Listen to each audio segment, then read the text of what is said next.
하니라. 아멘. 오늘도 말씀과 기도로 수요일 하루를 시작하는 우리 모든 성도들 가운데 하나님의 놀라운 은혜가 언제나 함께하여 주시기를 주님의 이름으로 간절히 축원드립니다.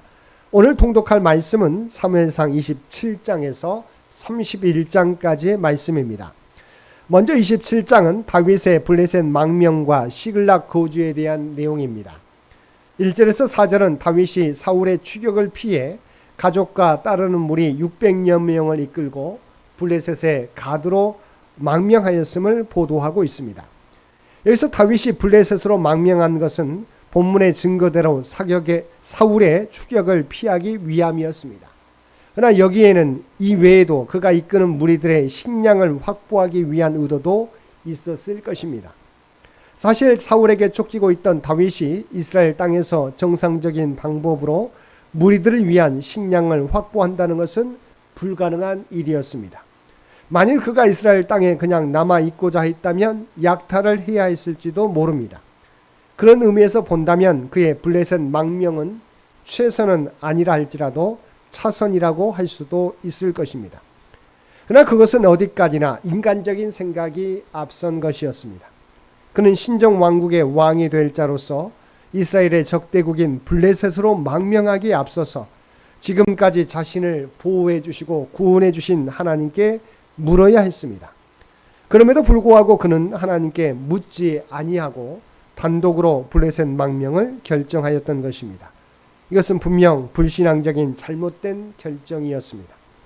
결국 그는 이러한 잘못된 결정으로 인한 고통을 잠시 후에 뼈저리게 맛보아야 했습니다. 5절에서 7절은 다윗이 가드왕 아기스에게 부탁하여 시글락에 거주하기 시작하여 사울이 죽기까지 1년 4개월 동안 그것에 머물렀음을 보도하고 있습니다. 여기서 한 가지 특이한 사실은 블레셋 가드의 왕 아기스가 다윗의 망명을 순순히 받아주었다는 것입니다. 가드왕 아기스는 일전에 다윗이 사울에게 쫓기어 그에게로 왔을 때 다윗을 적대했던 바로 그 왕입니다. 다윗은 당시 아기스 왕 앞에서 미친 채하여 겨우 위기에서 벗어날 수 있었습니다.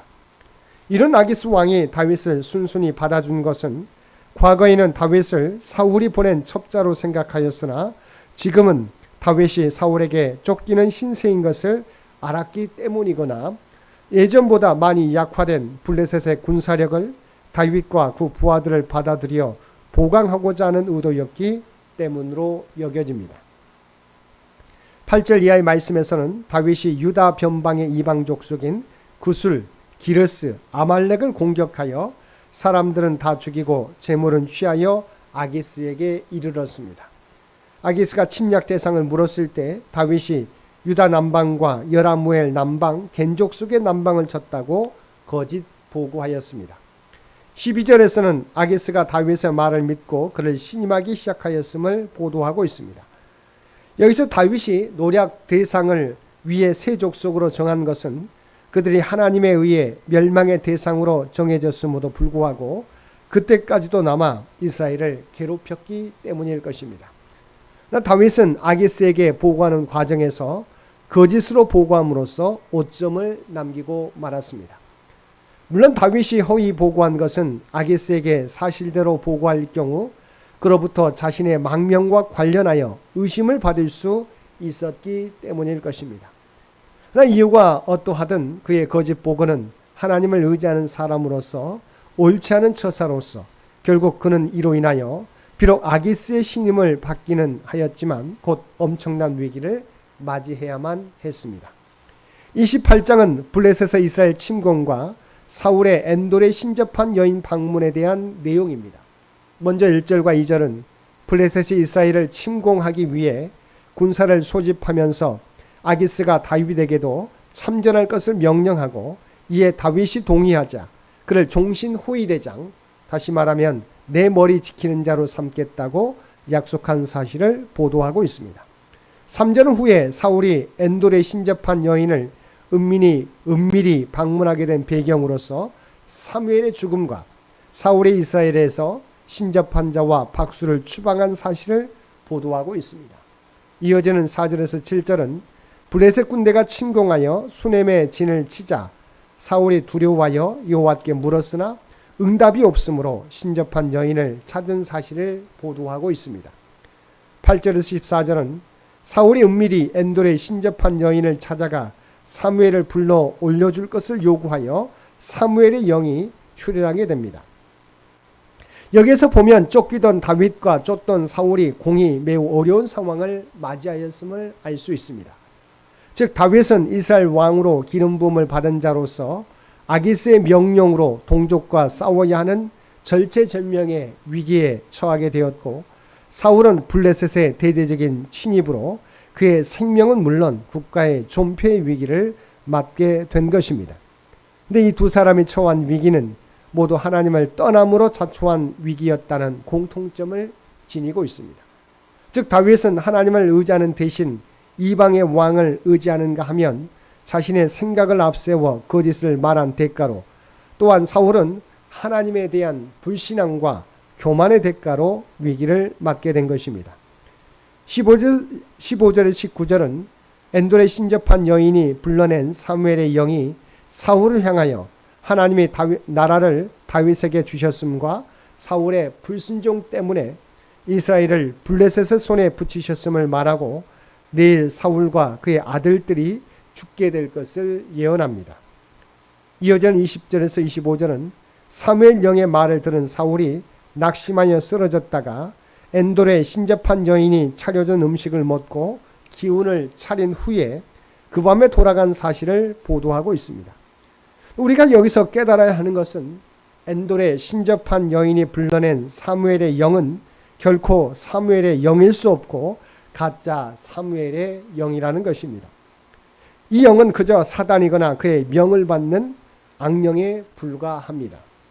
사울 앞에 나타난 악령은 사울의 죄를 하나하나 지적하면서 그를 궁지에 몰아넣고 있습니다.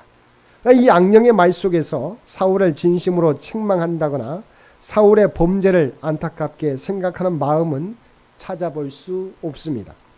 그저 사울의 악행을 들추어내고 그 결과 다음날 사울이 비참하게 죽게 될 것을 알리며 궁지에 몰린 사울을 마음껏 조롱하고 있을 뿐입니다. 만약 진짜 사무엘의 영이었다면 그 기저에 안타까움과 사랑이 묻어 있었을 것입니다. 그러나 이런 결과는 하나님을 떠난 자의 당연한 결과입니다. 29장에서는 블레셋 방백들의 다윗 참전 반대와 다윗의 시글락 귀환에 대하여 보도하고 있습니다. 1절에서 5절은 블레셋 방백들이 다윗의 배반을 염려하여 아기스에게 다윗을 돌려보내도록 종용한 사실을 보도하고 있습니다. 다음으로 6절에서 11절은 다윗이 아기스의 공고를 따라 부하들을 거느리고 시글락으로 회군한 사실과 블레셋 군이 이스라엘로 진군한 사실을 보도하고 있습니다. 여기서 우리는 다윗을 위기에서 건지시는 하나님의 섭리의 절묘함을 볼 수 있습니다. 앞에서 살펴본 바와 같이 다윗은 하나님 대신 블레셋의 왕을 의지함으로써 참으로 자신의 힘으로는 빠져나올 수 없는 올무에 걸려 있었습니다. 즉 그는 동족 이스라엘과 전쟁을 해야 할 운명에 처해 있었던 것입니다. 근데 바로 그 순간에 하나님은 블레셋 방백들로 하여금 다윗의 신분을 문제 삼아 그의 참전을 반대하게 하심으로써 다윗을 진퇴양난의 난관에서 구하여 주신 것입니다. 더욱이 다윗의 참전 결렬은 그와 그의 수하의 권속들을 아말렉의 손에서 구하는 결과를 가져왔다는 점에서 하나님의 섭리의 심오함을 깨닫게 됩니다. 30장에서는 아말렉의 시글락 습격과 다윗이 아말렉을 무찌르고 잡혀간 가족들을 구하는 내용입니다. 먼저 1절에서 5절은 다윗 일행이 시글락에 도착하기 직전 아말렉이 시글락을 습격하여 약탈하고 다윗의 두 아내를 비롯하여 다윗 수하의 가족들을 잡아감으로써 뒤늦게 당도한 다윗 일행이 그 사실을 보고 크게 슬퍼한 사실을 보도하고 있습니다. 다음으로 6절은 다윗이 당면한 현실로 인하여 백성들로부터 돌로 침을 당할 위기를 맞이하였으나 여호와를 의지함으로 용기를 얻은 사실을 보도하고 있습니다. 우리가 앞에서 살펴본 바와 같이 다윗은 하나님의 섭리로 인하여 동족과의 전쟁의 위기에서는 벗어날 수 있었습니다. 그러나 그것으로 그의 잘못이 씻어진 것은 아니었습니다. 그는 블레셋 망명이라는 그릇된 선택과 결정으로 또 한 번의 위기를 경험해야만 했습니다. 즉 아말렉의 시글락 습격으로 인하여 그와 그의 수하의 가족들이 사로잡혀가고 그로 말미암아 자기 수하들의 불신을 받아 돌로 침을 당할 뻔한 위기에 처하게 된 것입니다. 7절과 8절에서는 다윗이 여호와께 아말렉 추격 가능성에 대하여 묻고 가능할 뿐만 아니라 잃었던 모든 것을 되찾을 수 있다는 응답을 받게 됩니다. 9절에서 15절은 다윗이 아말렉을 추격하는 도중 아말렉 사람의 종되었던 병든 애굽 소년을 만나 아말렉 추격과 관련하여 그의 도움을 받게 된 사실을 보도하고 있습니다. 16절에서 20절은 애굽 소년의 도움으로 아말렉 사람들이 머물던 곳에 이른 다윗 일행이 이틀 동안 아말렉 사람들을 쳐서 몰살시키고 끌려갔던 가족들을 되찾는 것은 물론 소떼와 양떼를 되찾은 사실을 보도하고 있습니다. 여기에서 우리에게 주시는 교훈은 다윗은 하나님을 의지하지 아니하고 자기 뜻대로 살고자 하였을 때 큰 위기를 만났습니다. 그가 다시 하나님을 전적으로 의뢰하였을 때 모든 것을 회복하고 형통하게 되었다는 것입니다. 21절에서 25절은 다윗이 아말렉과의 전투에 참여한 자나 피곤함으로 인하여 전투에 참여하지 못한 자 모두에게 전리품을 동일하게 배분한 사실을 보도하고 있습니다. 26절에서 마지막 절까지 다윗이 전리품의 일부를 친분이 있는 유다의 장로들에게 선물한 사실을 보도하고 있습니다.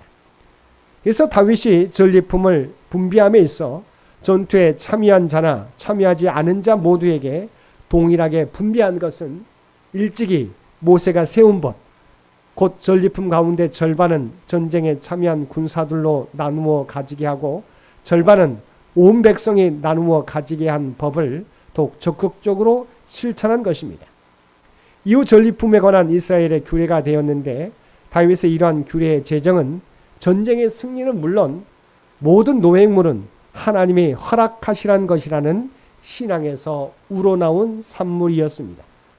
한편 다윗은 비록 망명생활 중이기는 하였지만 전리품의 일부를 유다 장로들에게 보내어 나누어 쓰게 함으로써 블레셋과의 전쟁으로 핍접한 생활을 해야만 했던 백성들을 도왔는데 그의 이러한 행동은 그가 신정 왕국의 왕으로서의 자질을 가지고 있음을 다시 한번 보여준 것으로서 사울 사후 자연스럽게 유다 사람들의 지지를 얻어 유다의 왕으로 등극하게 하는데 결정적인 기여를 하였습니다. 31장은 길보아 산에서의 이스라엘의 패전 및 사울과 그의 세 아들의 전사, 블레셋의 사울과 세 아들의 시신에 대한 모욕, 그리고 길랏 야베스 사람들이 사울과 세 아들의 시신을 수습한 내용을 담고 있습니다. 1절에서 6절까지 말씀에서는 길보아산 전투에서의 이스라엘의 패전 및 사울과 그의 세 아들의 전사에 대하여 보도하고 있습니다. 6절은 사울과 세 아들, 병기든 자, 사울의 사람들이 한날에 함께 죽었음을 밝혀 사울 가문이 몰락했음을 시사하고 있습니다. 이런 본문의 내용은 사울의 가문이 몰락할 것이라는 하나님의 거듭된 예언 성취라는 의의를 지닙니다. 실로 사울은 신정왕국 이스라엘의 초대 왕이 된 자로서 처음에는 겸손하게 행하였으나 곧 신본주의적인 자세를 버리고 인본주의적 생각을 가지고 하나님의 말씀에 거듭하여 불순종함으로써 하나님께 버림을 받고 심판을 받아 끝내는 세 아들과 한날에 죽임을 당하는 비극을 맞이한 것입니다. 7절에서 10절은 블레셋 사람들이 죽은 이스라엘 군사들의 옷을 약탈하던 중 사울과 그의 아들들의 시신을 발견하여 사울의 머리를 베고 시신을 벳산의 성벽에 못 박아 모욕한 사실을 보도하고 있습니다. 11절에서 13절은 길랏 야베스 사람들이 위험을 무릅쓰고 밤을 틈타 사울과 그 아들들의 시신을 수습하여 와서 화장한 뒤 에셀나무 아래 장사하고 7일 동안 금식하며 애도한 사실을 보도하고 있습니다. 한편 우리는 여기서 야베스 사람들의 사울에 대한 충정을 볼 수 있는데, 이처럼 그들이 자신들의 목숨을 걸고 사울과 그 세 아들들의 시신을 수습하여 와서 장사를 지내준 것은 과거 야베스가 암몬의 나하스에 의해 포위를 당하여 절대절명의 위기에 처했을 당시 사울이 군사를 소집하여 야베스를 구원하여 준 데 대한 보은이었습니다. 사랑하는 성도 여러분, 인생에는 여러 갈래의 길이 있는 것 같지만 사실은 단 두 길뿐입니다. 하나님이 중심인 인생과 우리 자신이 주인인 인생뿐입니다. 사울은 인본주의, 즉 자신이 주인인 인생의 전형인 반면 다윗은 신본주의, 즉 하나님의 중심인 인생의 전형이었습니다. 두 인생의 결과는 우리가 잘 알고 있는 것처럼 사울은 실패한 자로 우리의 기억에 남아있고, 그에 반해 다윗은 우리에게 성공한 사람으로 남아있을 뿐만 아니라 세상 사람들도 그를 위대한 왕으로 추앙하고 있습니다.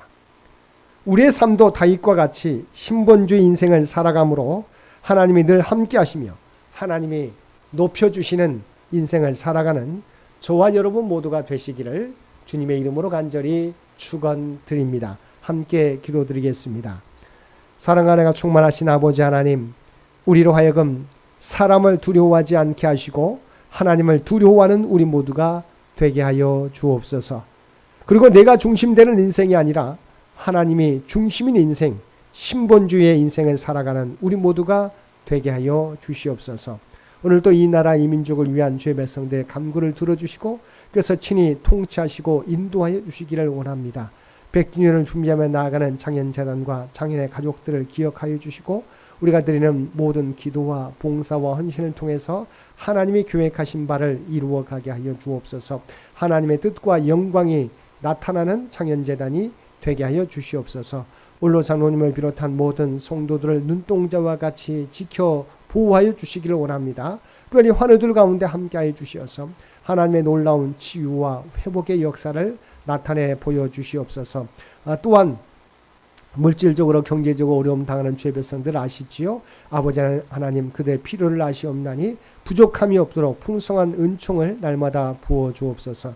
사랑하는 우리 자녀 손들, 이 어두운 시기에 믿음을 잃어버리지 않게 도와주시고 주님의 장성한 분량까지 자라가는 귀한 은총을 허락하여 주옵소서. 또한 주님께서 주신 꿈과 비전이 있사옵나니 하나님이 주신 지혜와 능력을 통해서 그 꿈을 이루고 하나님의 영광을 드러내는 살아가는 자녀손들 모두 되게 하여 주옵소서. 오늘 또 우리에게 복된 하루를 허락해 주신 것 진심으로 감사드립니다.